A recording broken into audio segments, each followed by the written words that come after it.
Mesdames et messieurs, bonsoir et bienvenue dans cette émission spéciale, très spéciale des matchs de barrage pour la qualification de la Coupe du Monde au Qatar qui se tiendra même cette année. Donc vous n'êtes pas sans savoir déjà de ce qui s'était passé hier. Nos Aigles du Mali nous ont offert une prestation. Est-ce que cette prestation était bonne? Qu'est-ce qu'il faut changer? Qu'est-ce qu'il faut améliorer? Nous allons parler de tout ça sur notre plateau. Nous allons parler également de l'ensemble des matchs de barrage niveau Afrique, niveau Europe, Amérique du Sud, etc. Je suis encore avec mes trois consultants. Je suis à ma droite, vous avez M. Abbas Guindo et M. Oumar Touré. Et à ma gauche, vous avez Koutam Hamid. Bonsoir, messieurs. Bonsoir, Bonsoir, M. Mega. Alors, Bonsoir, comme Souleymane. je le disais à l'introduction, notre premier thème, le premier thème que nous allons aborder au cours de cette émission, nous allons parler du bilan de la prestation des Aigles. Messieurs, comment est-ce que vous avez trouvé la prestation des Aigles du Mali? Monsieur Guindo. Bon, dans la globalité, on peut dire que la prestation était décevante au niveau du match aller et du retour parce que finalement on n'est pas qualifié. C'est ce qui aurait été historique que le Mali se qualifie pour la première fois de son histoire. Et il y avait largement les moyens de le faire, mais malheureusement pour plein de raisons, ça n'a pas pu se faire. Et puis voilà, là on est tous abattus, déçus. J'imagine dans quel état émotionnel sont les joueurs aussi aujourd'hui. Mais voilà, dans la globalité, on est très très déçus. Et puis voilà. Dans la globalité, on est très déçus. Hamid, Koutam, c'est pareil chez vous? Tout à fait, tout à fait. Le bilan n'est peut-être que catastrophique parce que si on se base sur le match aller et retour, les Aigles n'ont pas fait une bonne prestation. Parce que ce n'est pas chaque fois qu'on se retrouve dans cette situation spéciale que nous cherchons depuis. Donc ce n'est pas facile, c'était vraiment catastrophique. Que ce soit ici au stade de 26 mars, on l'a vu avec le match aller, vraiment, on a perdu déjà d'avance. On avait l'espoir du remontada lors du match retour qui était hier, mais on n'a pas pu faire grand-chose. Monsieur Touré? Bon, c'était plutôt, comme l'a dit mes deux frères, c'était plutôt une prestation plutôt décevante, parce que nous, on s'attendait à ce qu'il y ait au moins une amélioration comparément à la prestation lors de la CAN. Okay. Donc, toutes les mesures étaient déjà prises pour que les conditions puissent s'améliorer, mais on a remarqué qu'on était toujours dans la même phase et c'était vraiment décevant. Alors moi, ce que je n'arrive pas à comprendre, nous avons une équipe malienne qui n'encaisse pas, mais qui ne marque pas aussi. Nous avons vu même lors de la première prestation ici au 26 mars, c'était un but contre son camp de Sissako. Est-ce que cette équipe, c'est une équipe à reconstruire ou bien on peut garder cette même équipe ou bien il y a quelque part où se trouve le problème de cette équipe malienne, M. Guindo? Le problème du Mali, depuis la CAN, on l'a toujours souligné, c'est au niveau de l'attaque. Parce que défensivement et au milieu, l'équipe répond présent. Même si Sissako a fait une erreur malheureuse ici qui nous coûte la qualification. Mais on ne peut pas jeter la pierre sur une seule personne, ça veut dire que c'est un collectif et tout le monde est à revoir. Mais je pense que le Mali a un gros problème offensivement. Parce que si on regarde même les statistiques au match aller, étant bien à 10 contre 11, le Mali avait quand même une possession de 53%. Ça veut dire que le Mali a globalement dominé le match. Et ensuite, ils ont quand même fait 10 tirs durant le match, mais malheureusement pour un seul tir cadré.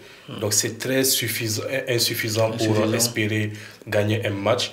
Et on l'a vu encore dans la prestation d'hier au match retour à Rades, où le Mali a encore eu la possession avec 64% de possession et 6 tirs et 0 cadré. Donc si on n'arrive pas à cadrer un seul tir, ça veut dire qu'il n'y a pas espoir d'espérer autre chose parce que offensivement, on est vraiment, vraiment décevant. Est-ce que ça sous-entend nos attaquants ne répondent pas à ce que cette équipe demande d'eux?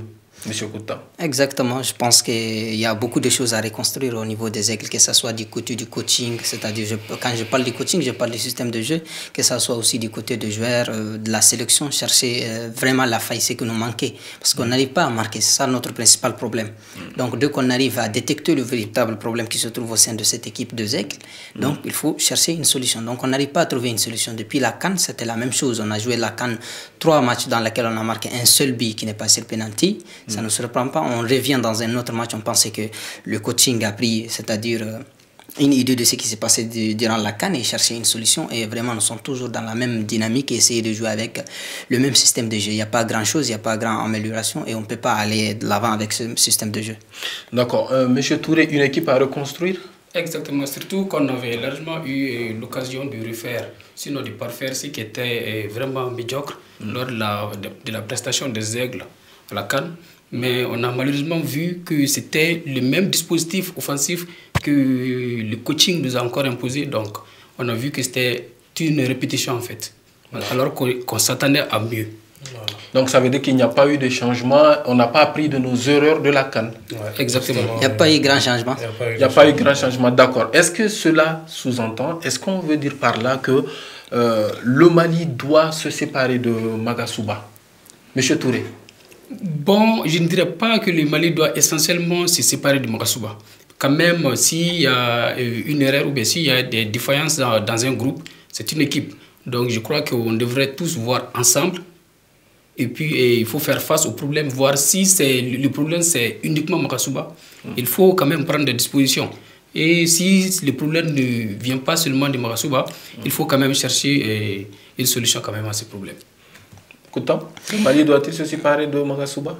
Moi, même si je ne dirais pas que le Mali doit se séparer de Magasuba, je dirais que Magasuba n'est pas le Mali n'a pas d'avenir avec Magasuba. Parce qu'il faut le dire, parce qu'on a vu que nous n'avons pas pu réussir durant la Coupe d'Afrique des Nations.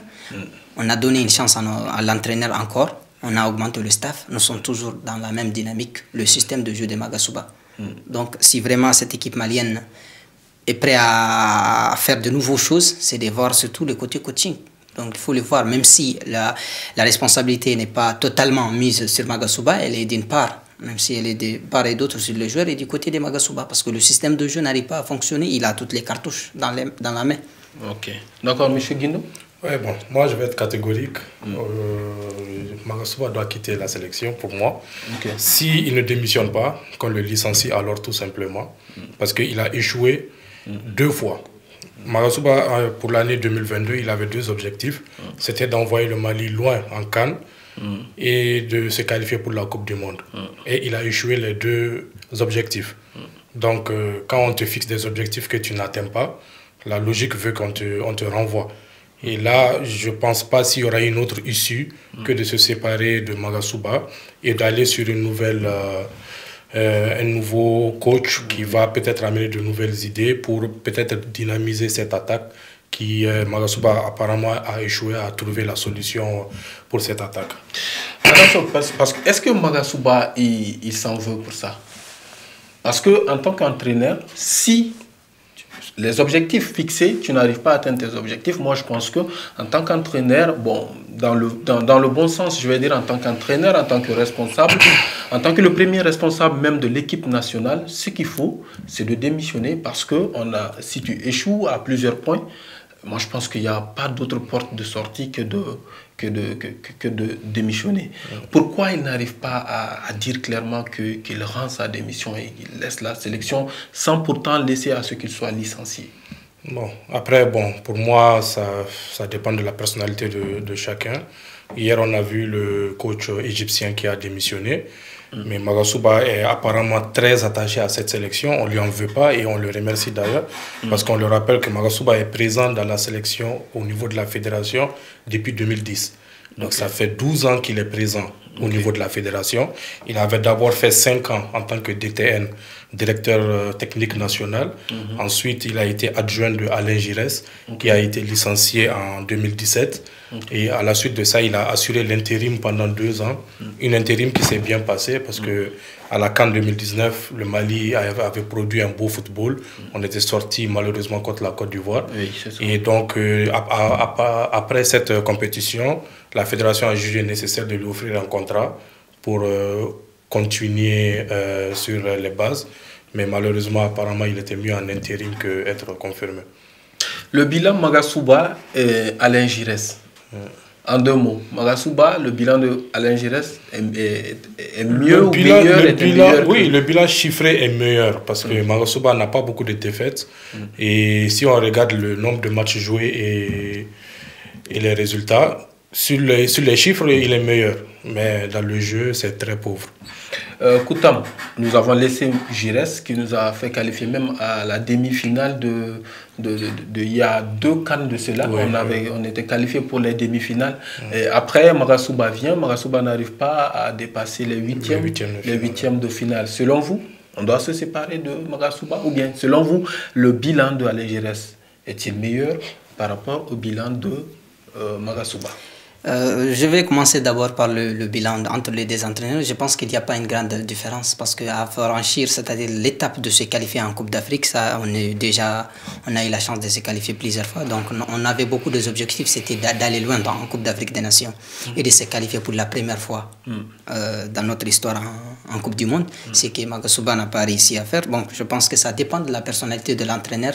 Donc, je pense que dans la logique, l'entraîneur doit rendre sa démission parce qu'il a échoué 2 fois, parce qu'on lui a donné une seconde chance, qu'on lui a offert. Donc, il n'a pas pu s'en servir. D'accord. Constat personnel, à mon avis, c'est vrai, certes, un entraîneur contribue beaucoup à l'évolution d'une équipe, contribue beaucoup au système d'une équipe, mais à mon avis, est-ce que les joueurs n'ont pas, d'une part ou d'une autre, leur responsabilité dans cet échec? Parce que quand vous regardez l'ensemble des équipes qui ont joué les barrages, la Tunisie, à mon avis personnel, la Tunisie est la seule équipe face à laquelle le Mali, cette équipe malienne, pouvait tenir tête. Est-ce que, M. Touré, est-ce que vous partagez mon avis ou bien... Bon, je crois que l'air n'est pas... Vous voyez une autre équipe que le Mali pouvait battre qui n'était pas la Tunisie? Je ne dirais pas qu'il y ait... Les gens s'affrontent suite à des tirages. Donc, je ne crois pas qu'il y ait lieu de comparer le Mali ou la Tunisie à une autre équipe. Je dirais juste que l'objectif, c'était d'affronter, et on était tombé sur la Tunisie. Donc, tout ce qu'on devait faire, c'était de faire face à cette équipe tunisienne qu'on connaît d'ailleurs. Donc, et malheureusement, on a failli. Et si on pouvait un peu revenir sur le coaching. Le coaching, et surtout, je vois que nous sommes en train de faire une comparaison entre Alain Giresse et Magasuba. Je crois qu'il n'y a même pas de comparaison à faire. Et sinon, ça ne serait même pas important, ce ne serait pas intéressant de faire une comparaison entre ces 2 entraîneurs. Parce que les époques diffèrent et ce n'est pas le même effectif encore. Donc, je crois que l'ère est là en ce moment pour Magasuba de prendre ses responsabilités. La défaite fait partie du sport. Donc, quand on n'arrive pas à réussir quelque chose pour lequel tu as été engagé, donc je crois que toi-même, tu dois te demander qu'est-ce qui ne va pas. Et pour cela, on n'est pas en phase de réfléchir. Je crois qu'il doit prendre un peu de recul, c'est-à-dire en présentant même sa démission si c'est nécessaire. Et à ce moment, on va essayer de partir sur ce point, après quand on réfléchit un peu, est-ce que Magasuba a intérêt à démissionner? Parce que on rappelle, quand tu démissionnes, ça veut dire que tu abandonnes, tu renonces à tous tes émoluments qui restent. S'il a un contrat jusqu'en 2024, je crois. Donc, ça veut dire qu'il doit renoncer à tout ça quand il démissionne. Donc, je pense qu'il a plus intérêt à se faire licencier ou il sera rémunéré du reste du contrat. Parce que dans les contrats footballistiques, c'est comme ça. C'est-à-dire, quand tu es licencié, tu vas récupérer le reste de ton contrat, l'argent qui te reste ou les aérés qui restent. On doit tout calculer et te les remettre. Mais quand tu rentres ton tablier, tu démissionnes, ça veut dire que tu renonces à tous tes droits et tu quittes comme ça. Peut-être qu'il est dans ses calculs. On sait et pour ça, on ne peut pas lui en vouloir. Voilà, on ne peut pas lui en vouloir. J'aimerais un peu rebondir à ce que Oumar Touré a dit tout à l'heure. En fait, nous ne sommes pas en train de comparer le bilan d'Alain Giresse à celui de Magasuba, mais je voulais juste attirer votre attention sur le fait que le Mali ou les Maliens ont juste respecté la logique ou bien l'adage qui dit si tu ne changes pas de maladie, change de guérisseur. Donc on pensait que Alain Giresse c'était notre maladie, on a changé. Et bien, au contraire, moi je trouve que Magasuba pouvait mieux faire parce qu'il a des bons joueurs. Il a des joueurs actuellement que Alain Giresse n'avait pas. Tout à fait. N'est-ce pas? Il y a une grande différence entre cela parce que, comme l'a dit déjà le frère, les époques diffèrent. Parce qu'aujourd'hui, on a des joueurs vraiment, parmi si on se base sur nos joueurs qui sont au niveau de l'équipe nationale du Mali, tous ces joueurs sont des joueurs qui évoluent au niveau national dans leur club. Ils sont indiscutables dans leur club. Oui. Donc, vraiment, c'était l'effectif idéal pour Magasuba. Tout le monde s'attendait à ce que ça va marcher. Même si ce n'est pas durant la CAN, on allait vraiment aller loin face à cette équipe tunisienne, même si je ne dirais pas sur le même sujet que vous avez apporté, est-ce que la Tunisie était l'adversaire idéal? La Tunisie était l'adversaire idéal par rapport à toutes ces équipes-là, parce que le Mali avait vraiment un adversaire qu'elle pouvait battre, que ce soit en matière de connaissance de l'équipe tunisienne qu'ils ont eu la chance d'affronter durant la CAN. Donc la Tunisie n'avait pas beaucoup de force face à cette équipe du Mali. On avait vu, on a dominé dans les deux matchs, mais malheureusement... Justement, on n'a pas vu une équipe tunisienne joueuse réellement.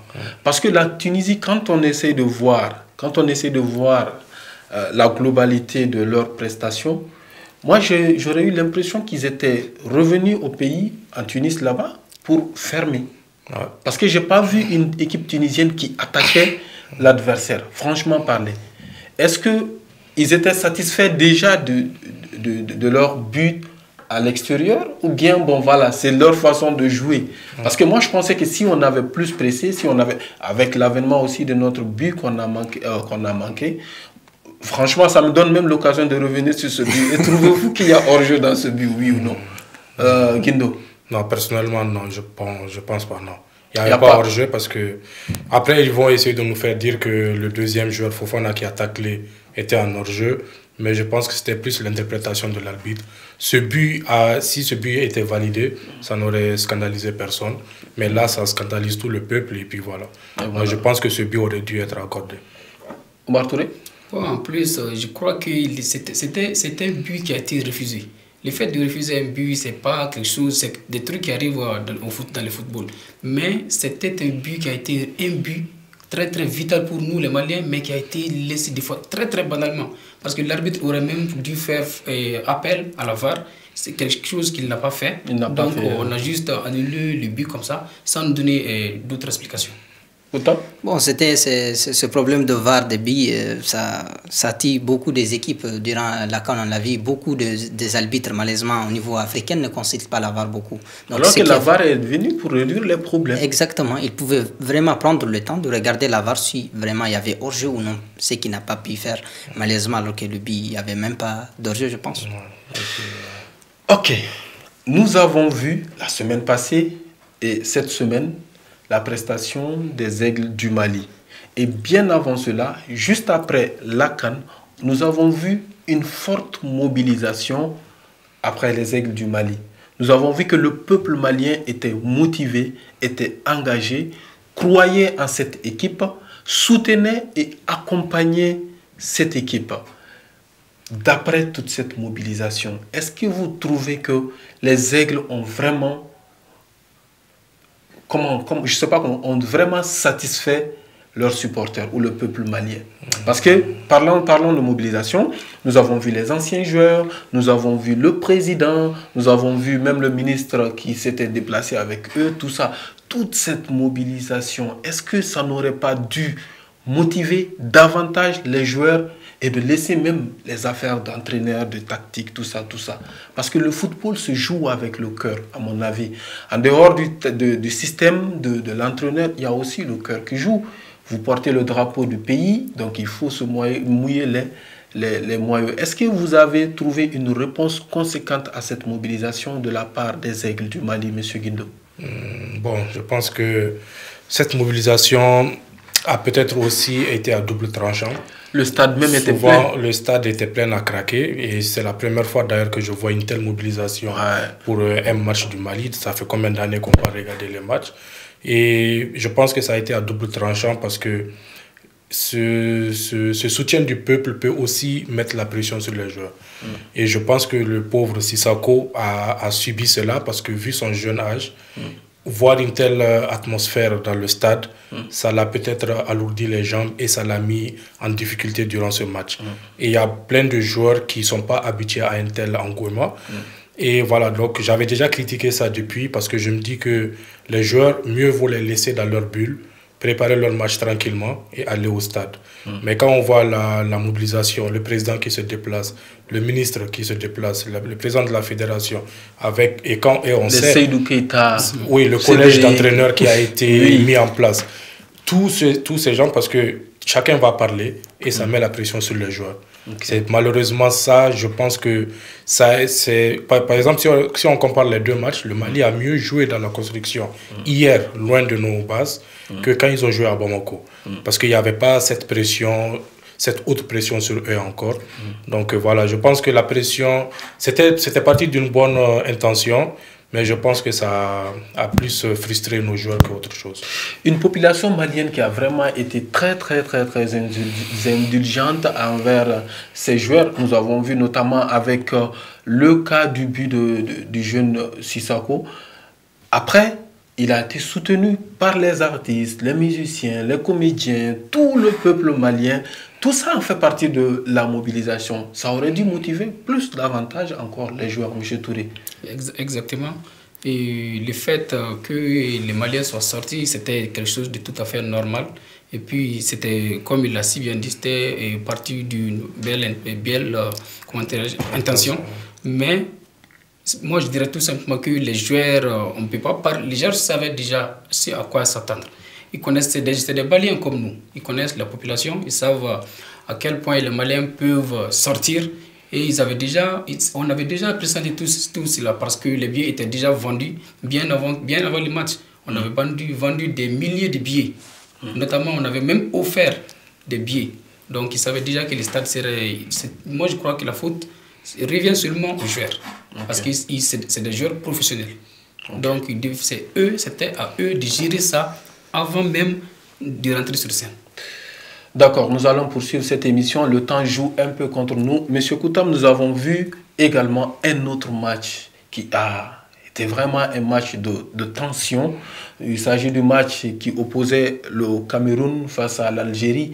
Comment est-ce que vous avez trouvé ce match? Bon, c'était un grand match. C'était un grand match qu'on a vu de part et d'autre. Les Algériens étaient là, ils étaient chez eux.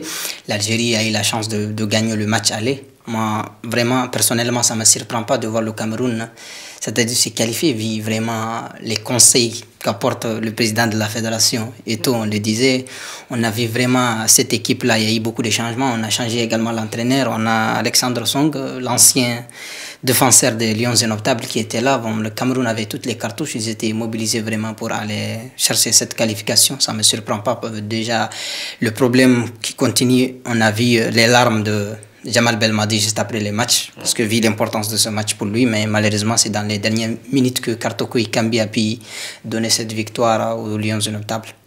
L'Algérie avait pris de l'avantage à son adversaire, mais après qui s'est vu rattrapé et dévancé également par son adversaire sur son territoire. Monsieur Guindo, quelles sont vos impressions sur ce match entre le Mali, le Cameroun et l'Algérie? Sur ce match, on va juste dire que le football est cruel. Parce que si on parle de football sur le terrain, l'Algérie a quand même dominé les matchs. Et l'Algérie méritait plus de se qualifier.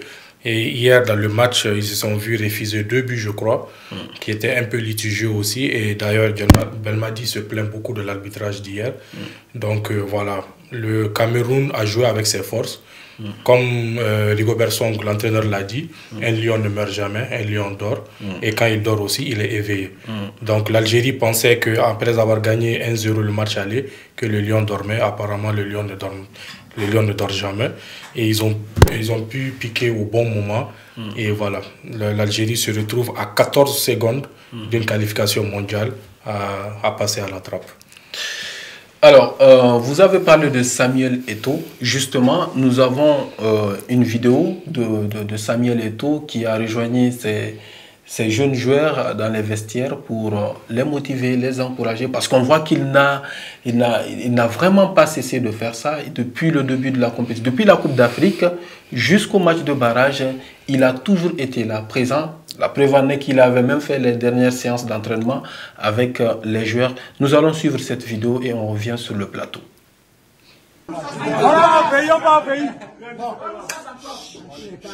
Cher Lyon, tout d'abord, permettez-moi de vous dire un grand bravo. Un grand bravo, les gars. Bravo. Je vous ai dit tout à l'heure, le match, il sera long. Il sera long. Je l'ai dit. Il sera long. Et vous avez compris. Vous avez fait le job. Mais moi, je suis un grand rêveur. Je ne vais pas au Qatar pour sortir au premier tour.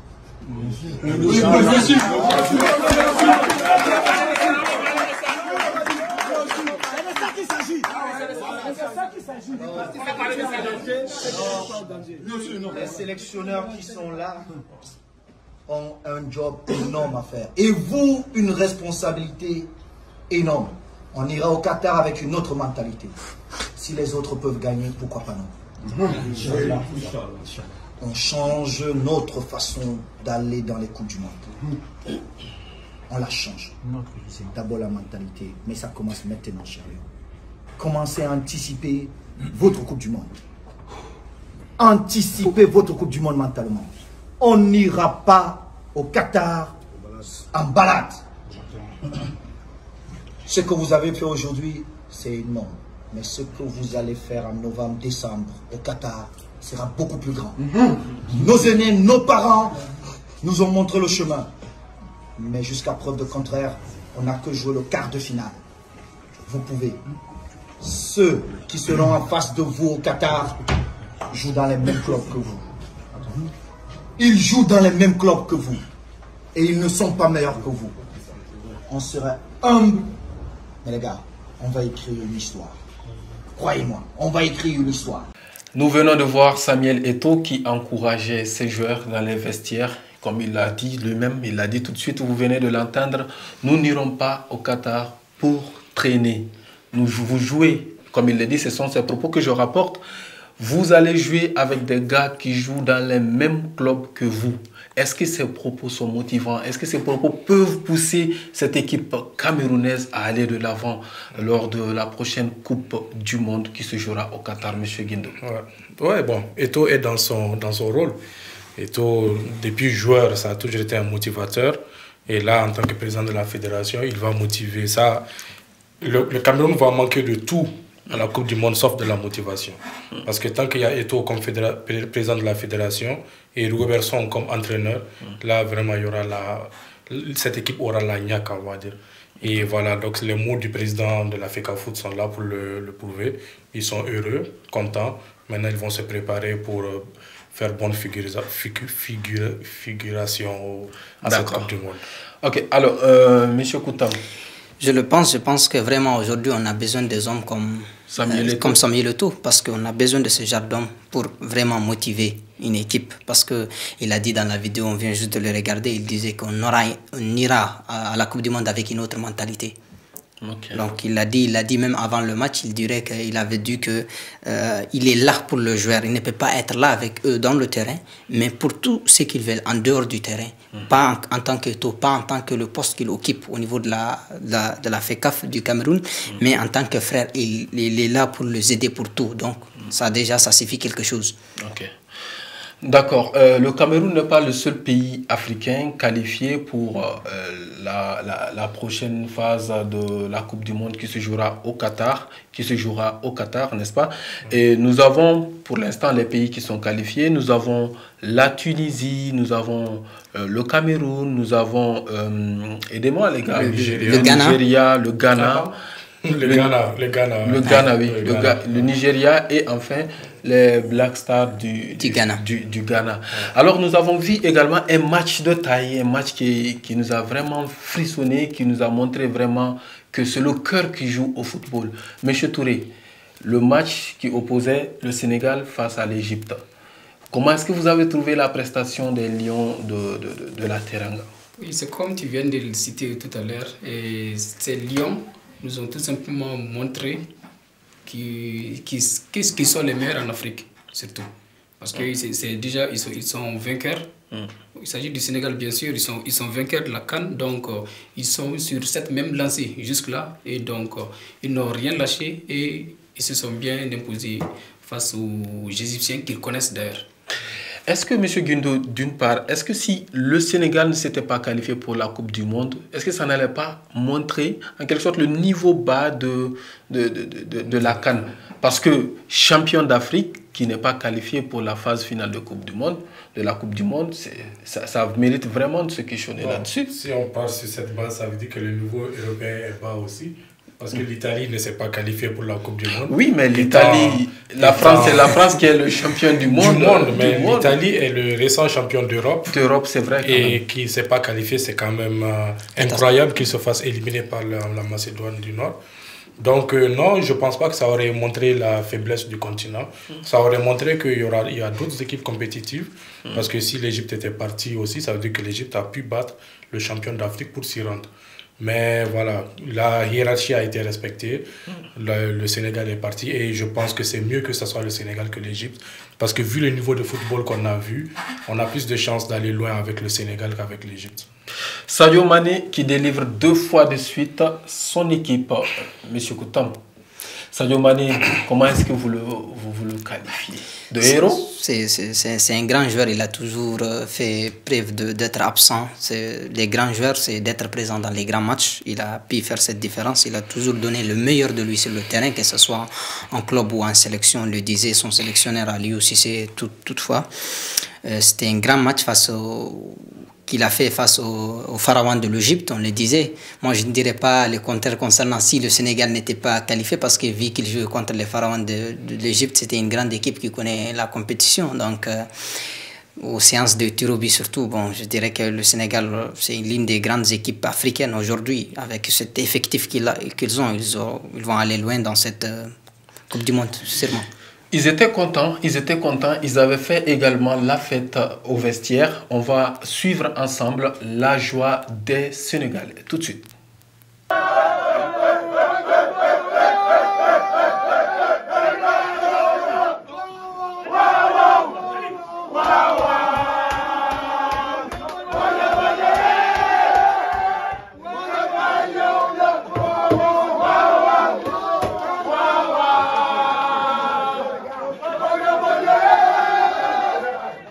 Il mérite vraiment d'être content, n'est-ce pas, ces lions, monsieur Touré, monsieur Kouta, monsieur Guindo. Donc vous avez vu les lions de la Teranga, ils sont contents. Mais quand même, un message à faire passer à toutes ces équipes qui sont qualifiées pour la Coupe du Monde. Monsieur Touré. Bon, un message à faire passer à tous ces pays qualifiés pour la Coupe du Monde, les pays africains plutôt. Oui, donc c'est comme l'a dit Samuel Eto'o quand il essaie d'encourager ses joueurs. Donc je crois que son discours devrait être diffusé à toutes ces nations, à tous ces pays africains qualifiés pour le mondial. Parce que là, il rappelle vraiment aux Africains de ne pas se dire que les Européens ou bien les autres continents qui vont trouver en face d'eux, qui sont meilleurs ou bien qui sont plus bons qu'eux. Parce qu'il a tenu aussi à les rappeler qu'ils jouent dans les mêmes conditions que ces joueurs-là. Donc, il ne faut pas qu'un Camerounais soit complexé devant un Mbappé ou un Cristiano. C'est des joueurs qui jouent dans les mêmes conditions. Peut-être les championnats diffèrent, mais c'est des joueurs quand même pour la plupart qui jouent dans les mêmes championnats. Nous connaissons des Africains qui évoluent dans des clubs européens. Exactement. Et ce sont ces mêmes Africains-là, comme Sadio Mané, qui est toujours là à porter son équipe. Donc je crois que c'est... Comme d'ailleurs le joueur camerounais Kartoko Ikambi qui évolue au Lyon. Très bien. Je crois que les équipes africaines doivent se mettre en tête qu'elles peuvent aller loin et que c'est même possible que l'Afrique, que ces trophées viennent en Afrique. Encore que ce trophée, il est vraiment temps quand même. En tout cas, il est temps. Il est temps. Nous, on est impatients. Avant de penser à ramener la coupe, il faut penser à aller en demi-finale. Oui, mais le Ghana était en demi-finale. Le Ghana s'est arrêté en quart de finale. En quart de finale. L'Afrique n'a jamais fait mieux que les quarts de finale. Donc maintenant, il est temps de passer cette étape et passer d'abord en demi-finale avant de passer en finale. Et il faut que le Mali ramène cette coupe-là. C'est tout ce qu'on veut. Quelle coupe? La Coupe du Monde. La Coupe du Monde. On cherche d'abord une qualification. C'est pas grave. En 2026, on sera là. En 2026, est-ce qu'on aura cette génération encore avec nous? On aura beaucoup de ces joueurs. Sissako, oui, peut-être il est jeune. Il y aura beaucoup. Si on regarde le 11 du Mali, pratiquement tout le 11 sera là. Oui, à part peut-être le capitaine Amari qui a 30 ans. Dans 4 ans, il aura 34. Sinon, et le gardien Munkoro. Sinon, tous les autres sont dans le fleuve à 25-26 ans. Donc, dans l'âge limite. Voilà, dans 4 ans, ils seront vraiment au top physiquement pour être présents. N'oubliez pas aussi qu'il y a aussi des stars montantes aussi. Ouais. Il y a la génération future. Il y a des jeunes qui montent. Il y a Sekou Koïta qui nous a beaucoup manqué, qui n'est pas là. El Bilal Touré, par exemple. Et même le petit Néné Dorgeles qui a joué le match aller, qui a eu un peu de difficultés, mais c'est un grand espoir du Mali. Il y a Amadou Dante. Il y a plein de joueurs qui tapent déjà à la porte de l'équipe nationale, et dans 4 ans, ils seront vraiment à maturité. Moi, je pense qu'avec toutes ces équipes qu'on a au Qatar 2022, sûrement l'une des équipes va aller loin. L'une des équipes africaines va aller loin. En tout cas, de toutes les façons, c'est notre souhait. De toutes les manières, c'est notre souhait. C'est ce que nous ne voulons que ça.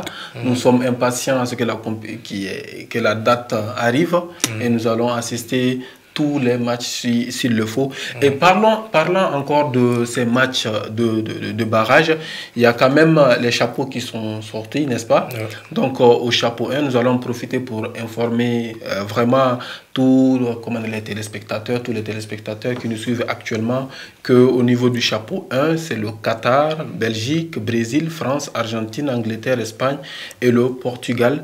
Nous avons au niveau du chapeau 2, Danemark, Pays-Bas, Allemagne, Mexique, États-Unis, Suisse, Croatie et l'Uruguay. Et ensuite, au niveau du chapeau 3, nous avons le Sénégal, l'Iran, le Japon, le Maroc, la Serbie, la Pologne, la Corée du Sud, le Canada, le Canada et la Tunisie.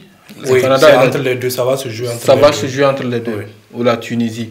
Ça dépend du match du Canada ce soir. Ok, d'accord. Donc, voilà. Et il y a aussi le niveau du chapeau 4. Ça, c'est les barragistes. Asie, et il y a les barragistes Océanie. Il y a les repêchés de l'Europe. Il y a l'Arabie Saoudite, l'Équateur, le Ghana, le Cameroun. Encore, il y en a le Canada ou la Tunisie. Donc, on est impatient on attend avec impatience cette Coupe du Monde. Ou bien?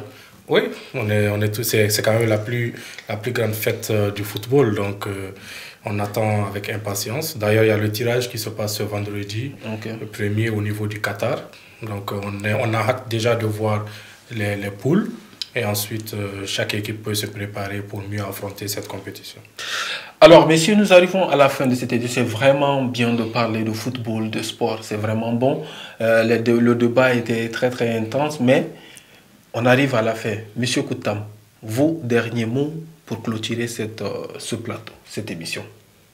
Bon, concernant vraiment cette... de façon globale, sur les matchs, la Coupe du Monde prochaine. Je pense que d'abord, nous souhaitons bon réveil à nos aigles. Vraiment, c'est le foot, c'est comme ça. Vraiment d'apporter du nouveau et chercher vraiment la solution pour d'autres compétitions. Vraiment, on a l'espoir parce qu'on a une jeune équipe, on a les joueurs qu'il faut pour aller loin, on a tout. Donc, ce qui manque, c'est peu. Et je dirais que nous attendons vraiment avec beaucoup d'impatience cette Coupe du Monde vraiment qui s'organise vraiment au niveau du Qatar. Il y a toutes les infrastructures qui sont mises en place pour que cette compétition aille bien. Monsieur Guindo? Bon, pareillement, on attend, c'est une fête. On attend la fête avec impatience. Voir tous ces grands joueurs réunis pendant un mois au Qatar pour essayer de ramener le trophée chez eux. La France qui va se battre pour garder sa couronne. Les autres sélections qui vont se battre pour leur arracher. Et le Portugal, avec Cristiano qui joue pratiquement son dernier mondial, qui va tout faire pour ramener une Coupe du Monde au Portugal. Messi de l'autre côté avec l'Argentine. Et d'ailleurs, ils vont battre un record en jouant cette compétition parce que ça va être leur 5e compétition. Ça veut dire que c'est des joueurs qui sont là depuis 2006. Donc voilà, c'est une belle fête. On espère que les Africains vont aller loin. Moi, je mise sur le Sénégal, qui a une belle équipe, qui est habituée à jouer contre ces grandes nations. Donc voilà. Et on espère aussi que dans les compétitions à venir, ils vont augmenter le niveau des participants africains. Parce que 5, on trouve que c'est un peu peu. Parce que si on fait la comparaison entre l'Afrique et l'Europe, l'Europe a 55 pays, l'Afrique a 54. L'Europe a 13 participants et l'Afrique n'a que 5. C'est peu. Et on a d'autres nations qui sont restées, comme la Côte d'Ivoire, le Nigeria, le Mali, eux tous qui ne peuvent pas participer alors qu'ils pouvaient faire bonne impression. Donc voilà, on espère que... Franchement parler, si l'Afrique se faisait représenter par 7 pays, peut-être que le Mali allait être parmi ces 7 pays-là. Monsieur Touré. Bon, moi, mes derniers mots vont à l'endroit de nos aigles et aussi surtout à nos supporters, nous tous d'ailleurs. Donc c'est pour dire à toute la nation, les supporters maliens surtout, de ne pas baisser les bras, de continuer à soutenir cette équipe malienne. Donc la défaite, et puis l'équipe malienne traverse l'une des périodes les plus sombres de son histoire. Parce qu'on était à un doigt d'être qualifié pour la Coupe du Monde. Et là, on n'arrive pas à réussir. Donc je crois que l'ère n'est pas au moment de baisser les bras, qu'on doit continuer à soutenir nos aigles et aussi de les comprendre. Vraiment, si on dit que si l'échec vous apprend, vous n'êtes pas vraiment perdant. C'est ça. Et moi, de mon côté, ce que je propose, il faudrait à ce qu'on songe à changer de guérisseur.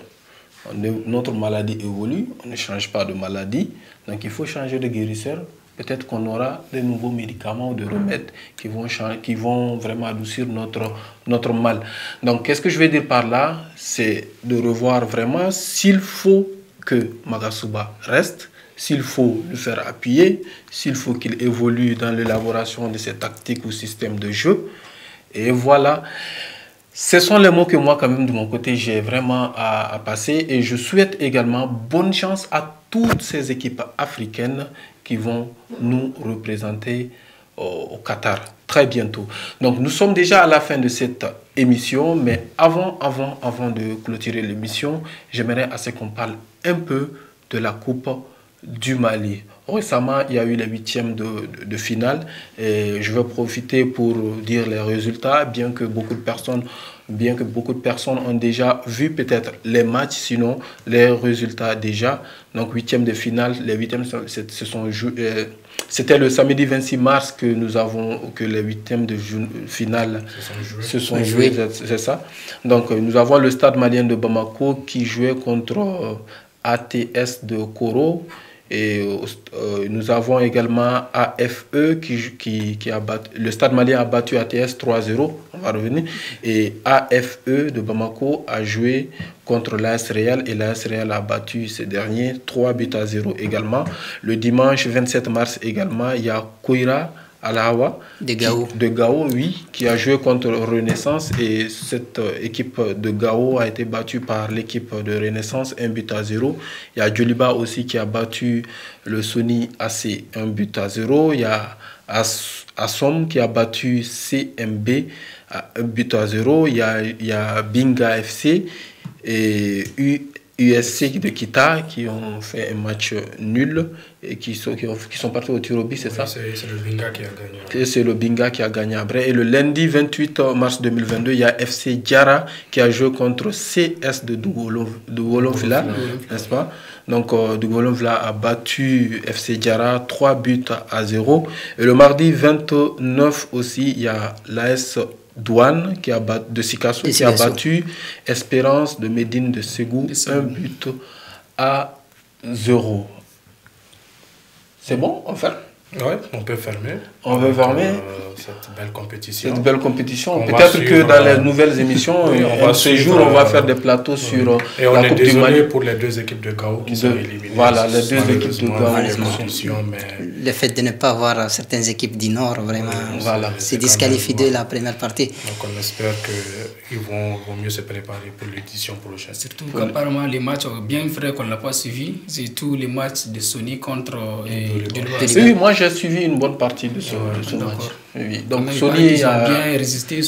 Oui, quand tu vois Djoliba battre Sony 1-0. Et je rappelle que Sony était amputé de beaucoup de ses cadres il y a beaucoup de ces titulaires, 3 ou 4 joueurs qui n'ont pas pu faire le déplacement par cause de leur contrat de travail. Ils travaillent à Gao, donc ils n'ont pas pu faire le déplacement. Et vu qu'avec une équipe bis, le Guelba n'a pas pu les battre, on se dit que si les cadres étaient là, peut-être qu'ils auraient même pu créer la surprise et éliminer le Guelba. Tout à fait. Bonne chance à toutes ces équipes du Nord et peut-être que nous allons Gao, Kidal, tout ça. Tombouctou. Navi FC Kalemé se faire éliminer. C'est ça, c'est des équipes auxquelles nous pensons beaucoup, c'est des régions auxquelles nous pensons beaucoup également. Donc, messieurs, merci d'avoir partagé ce plateau avec moi. Donc, un de ces jours, peut-être qu'on va se retrouver pour parler après les tirages au soir, n'est-ce pas, de la coupe du Monde. On aura quand même la chance et le temps, Inch'Allah, plaise à Dieu, de parler que du foot, de vous informer de toute l'actualité sportive. Merci d'avoir suivi cette émission. On se dit à très bientôt. Ciao, ciao.